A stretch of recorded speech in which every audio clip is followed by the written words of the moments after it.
Hey, I'm Ron Drotos from KeyboardImprov.com, and welcome to day 14 of my 31-day Jazz Piano for Beginners Workout Challenge. Thanks for being here, and this is going to be a lesson on hand independence, fluid melodic line, because we're going to continue the exercises we've been doing for a few days, and also swing rhythm once we get into the eighth notes. By the way, if you hear thunder and lightning or just the pitter-patter of rain, it's an absolute wet but wonderful day outside, but you might hear that and wonder. So maybe it'll be a little, sort of like the rainforest sounds. I don't know what, but I don't know if you could even hear it on the over this video or not, but it's there. So let's start right in with just the right hand. We're going to add the left hand. That's where the hand independence is going to come in. But I'm going to set the timer for 20 minutes. And we're just going to continue working for fluency. Let's see, not that one, this one, 20 minutes. Okay, so we're going to start in the key of C. And we're going to work through the four basic rhythms, the three that we've already done plus eight notes. So we're going to start by improvising just with whole notes. 2, 3, 4, 2, 3, 4. Not jumping around too much and really listening to what's coming up next. And then we're going to go to quarter notes. 1, 2. No, half notes. 1, 2, 1, 2. And then quarter notes. Just keep going. Develop finger technique and the flow. Because we can always bring that flow back in once you've developed it, even when we're playing more phrases, which is really the goal, right? And then some pianists, Michel Petrucciani, Oscar Peterson, they play these long lines. So that's going to help you there too. And then we'll add some left hand chords in there. So let's just start right hand only. And we'll both do it. We'll both play whole notes in the right hand. So you play your whole notes, I'll play my whole notes, and we'll see how it sounds together. 1, 2, 1, 2, 3, 4. Yep. Just listen.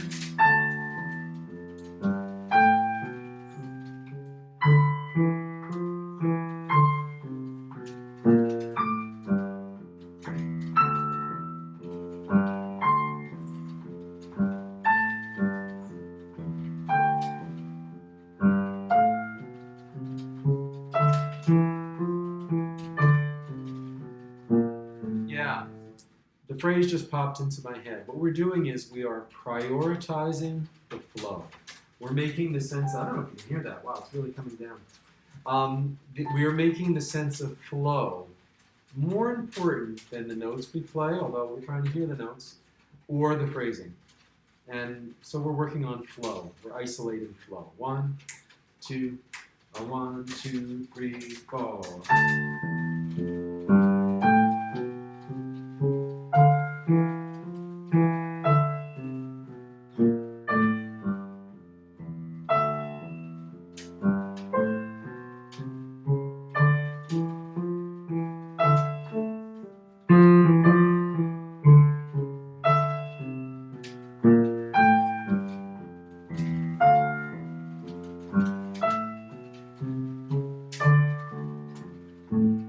Now half notes.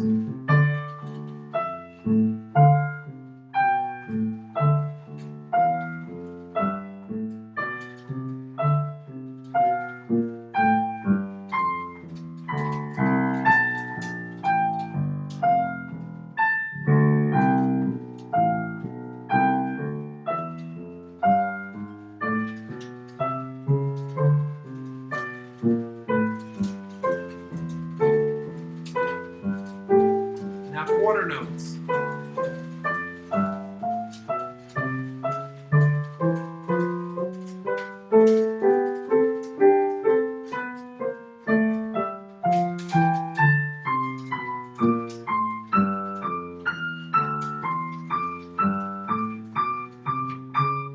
We can repeat.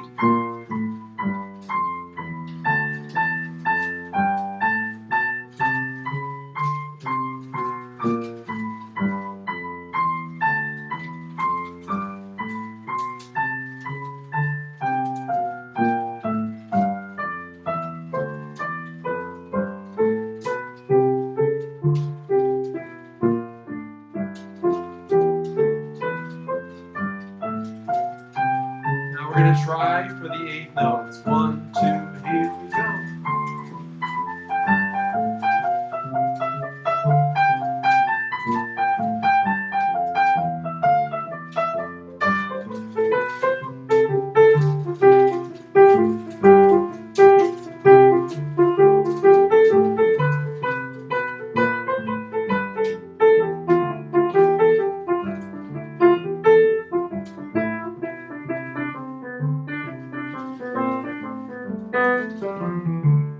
Yeah, so a couple of things there. That might have just been like, whoa, I can't do that. And that's fine, we'll get there. So I remember when in the 80s, I took these summer workshops at the University of Massachusetts called Jazz in July. And Max Roach was around. He was on the faculty and he led an ensemble. He actually held my cassette player when I recorded one of my own arrangements once. He just held it right up there to get a nice sound. And his band, the band he was coaching of students, played my arrangement of Dolphin Dance, Herbie Hancock. It was really nice. So Max was around, and I remember once he gave a lecture, and he touched on jazz rhythm. Great drummer, jazz rhythm, right? And he said something I'd never heard before. He said that Louis Armstrong was the master at the quarter note in jazz. So these...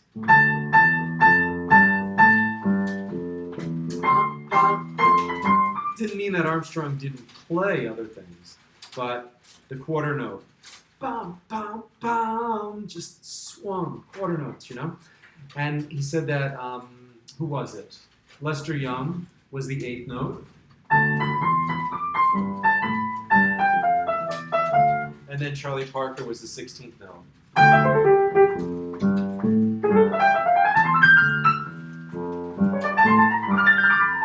You know, these... These fast things Parker would play, you know, double timing it. That's how Max saw it. So with 8th notes, it's interesting because nobody has been able to define what a swing 8th note sounds like. We know when we hear it, but in truth, it's not always like the first and third of a triplet. It's not necessarily bum, bum, bum, bum, bum, bum, bum, bum, triplet, triplet, triplet, triplet, triplet. At a very slow tempo, it can be.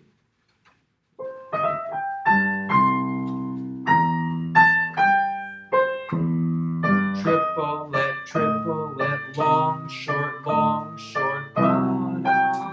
Definitely can be at a slow tempo. But if we did it at a fast tempo, it would sound like this. Actually, it doesn't sound bad, but it's not really what most jazz sounds like. It's a little too much, dun, dun, dun, dun, little tense, right? So the faster the tempo, the 8th notes tend to even out, almost like Mozart. And at a really fast tempo, they're almost exactly even. So, double timing. Let's see, 1, 2, 1, 2, 3, 4.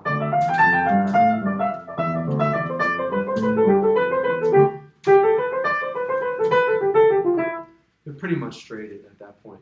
What's different in jazz than in classical music and rock is where the accents are. A lot of times the second of each pair of 8th notes has a little accent or just these, it's a flexibility. It's very hard to define. Nobody's been able to put it into words. You know, that's the thing. So it's an oral tradition, both O-R-A-L, in that it's passed verbally down and by practicing, and also A-U-R-A-L, hearing, oral tradition. So let's go to the 8th notes alone, and we're going to go to a very slow tempo. And you can repeat, because we're isolating flow. We're emphasizing flow. It doesn't matter what we do. 1, 2, 1, 2, 3, 4.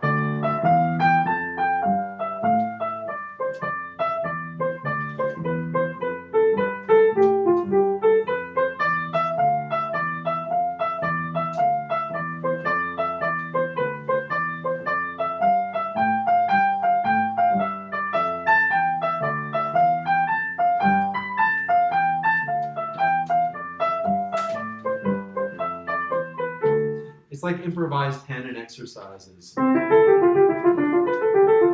could do that.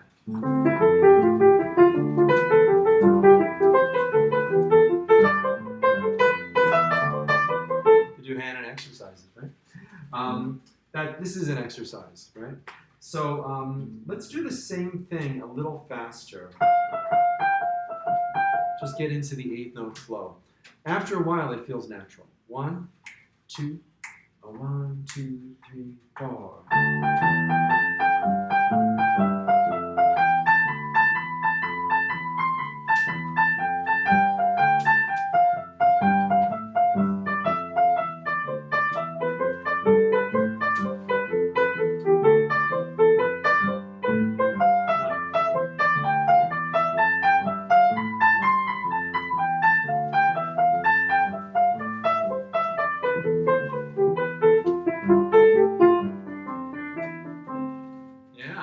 And if you've already been playing jazz standards, you can do this. You can do that over giant steps. You know, you start with the whole notes. No, you can't do whole notes really in giant steps. You have to do halves because the chords move too fast.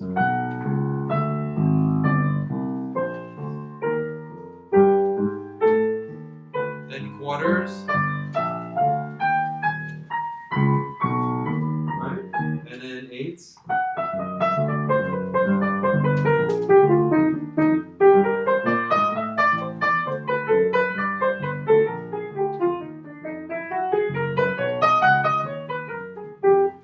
That's how you practice those tunes too. So this is the real stuff. We're just doing it without thinking of the chords right now.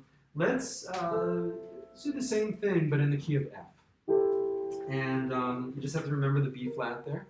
And let's play a G minor 7th chord in the left hand.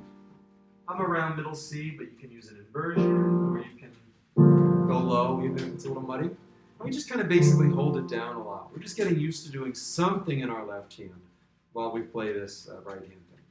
1, 2, 1, 2, whole notes. 3, 4, 2, 3, 4.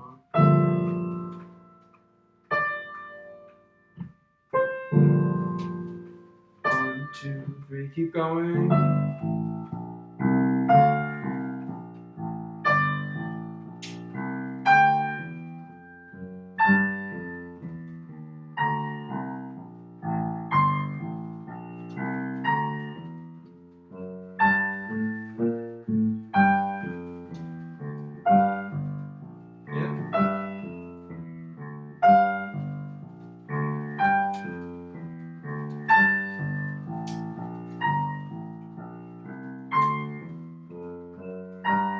Half notes.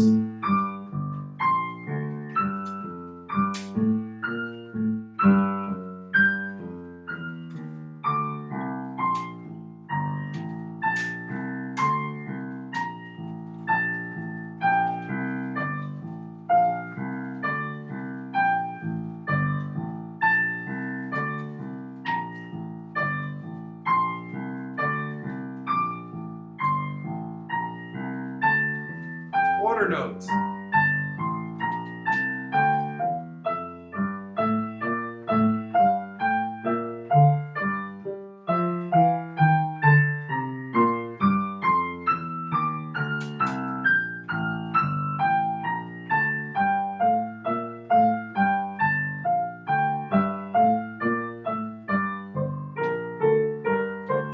Get ready for eighths. 1, 2.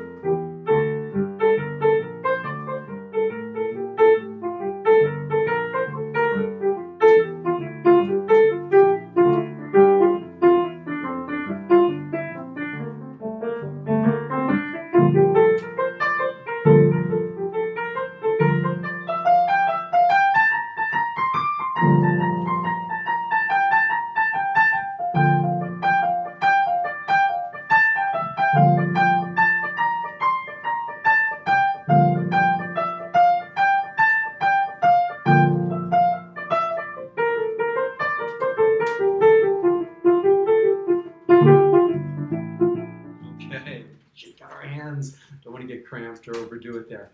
So if that was too much for you, no sweat, right? This is beginner's series of lessons. So there's no expectation that you're going to get that after a little while, right? Even if you've been playing for a couple of years.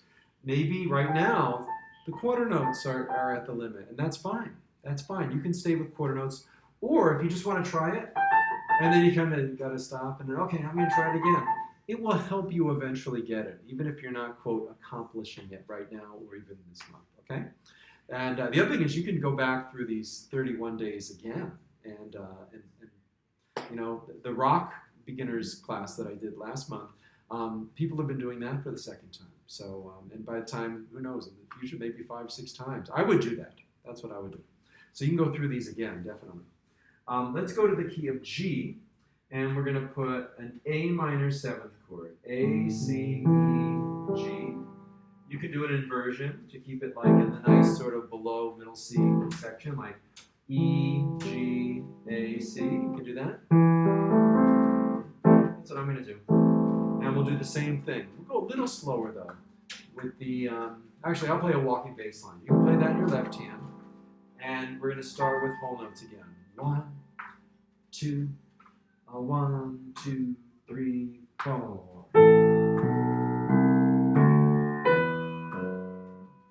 Yeah? Just listen.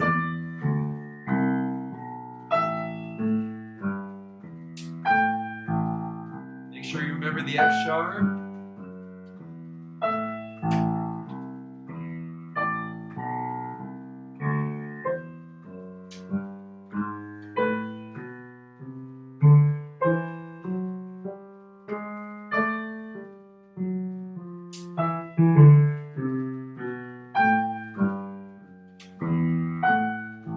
Quarter note or half notes.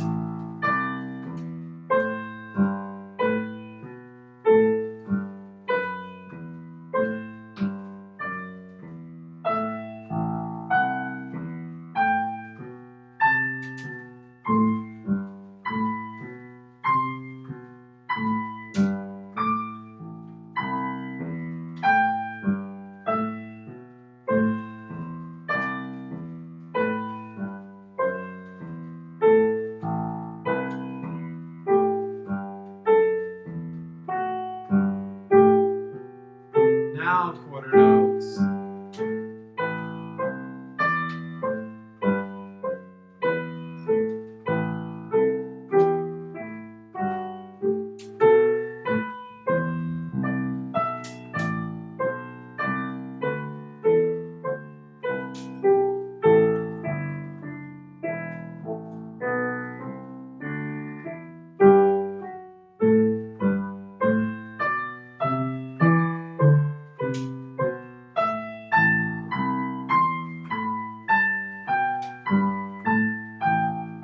Ready for the 8s? Here we go.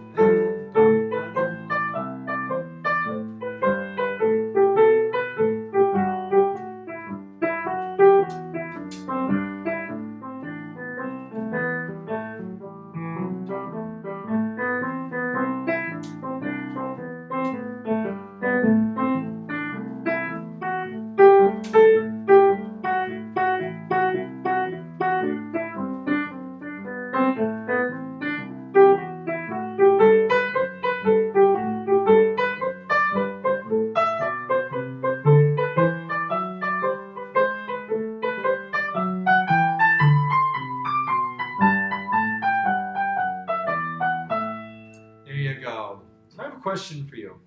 We're always told not to put our thumbs on the black keys. Now, if we're playing a chord, yes, you put your thumb on the black note because you don't have to cross over. But what happens in a scale passage if I'm improvising and I put my thumb on the F sharp and then I want to go lower, which would mean awkward crossover? What do you do? What do you do? Well, what I would do is either pause and then just keep going and move my hand, or do an awkward crossover, or don't do that. Go back the other way. That's what I was saying, I think yesterday, about there's a marriage between fingering and our melodic line's direction that's improvised. So that's the beauty of improvisation. Our technique gets married to the content in a way that we can handle. Let's just forget about that now, and let's see, what should we do? Let's just stay on that A minor 7th chord. And we're going to go back to the whole notes. 1, 2, 3, 4. And try to play some different rhythms in your left hand. Let's try that, all right? This may be easy, may be hard, but just give it a try. And again, if you try and it doesn't go well today, there's always tomorrow, and you will get this. By trying it today and not doing it well, you're tilling the soil for in the future when you can do it. 1, 2, whole notes, right hand. Oh, I did quarter notes. 1, 2, oh, we're going to do this for a second though. I'll keep a walking bass line. 1, 2, 3, 4. And the left hand's going to play A minor 7.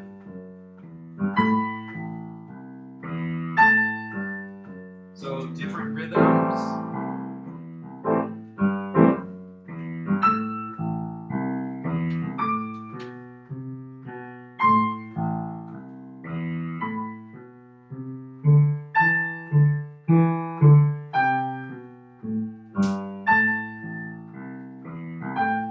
So I'll do it too.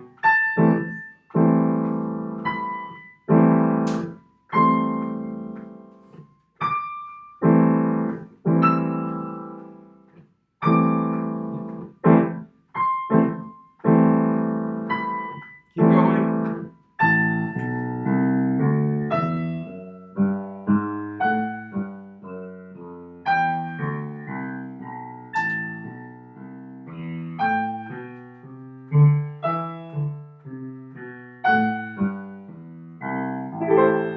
Yeah.